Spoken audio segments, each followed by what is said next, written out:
Comedy பண்றாரு. கரெக்டா ஆடுறா. இது ஆட்டு. எது ஆட்டு? எப்படி ஆட்றா? சண்டை போட்டு பாரு ஆடு. டேய் ஓர ஓடுறடா. இவனே வீடியோ எடுக்கற. ஏய் இருடா. வீடியோடா இல்ல போட்டோ தான் எடுக்கற. ஒரு நிமிஷம்டா. ஒழுங்கா ஆட்டு போடா. ஏய் இவன் எல்லாம் Zoom மதிச்சு பண்ணு. பாத்தியா?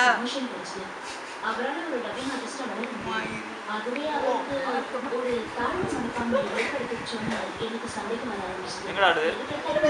ஆட்டவே இல்லடா. அப்ப ஆட்டு. ஆட்றா சீக்கிரம். ஆடுனா அவனுக்கு. இங்க டேய் சமையாடுடா டேய். ஏய் இவன் கீழ ஆடுறான்டா. டேய் இவன் அசால்ட் ஆடுறா. ஏய் அவன் காது ஆட்ட மாட்டேங்கிறான்டா. போய் ஆடுறாரு. எங்க புரோ சுத்தமா ஆடு. கண்ணு மட்டும் தான் ஆடுது. டேய் மூக்கட்டை உனக்கு ஆடுதா? ரொம்ப லைட்டா ஆடுதானா? இங்க நீ தான் செமையா ஆடுற. Boss once your boss. Boss வர மாட்டேங்கடா. வருதுங்க பாஸ். நீ ட்ரை பண்ணு. உனக்கு. நீ ட்ரை பண்ணுங்க பாஸ். தாறுமாறா ஆடுறா. கோயில் மணி மாதிரி ஆடுது பாஸ். தாறுமாறா மச்சி. போதுடா அவ்வளவுதான் ஆட்ட முடியாது இதுக்கு மேல. நீ ஆடு.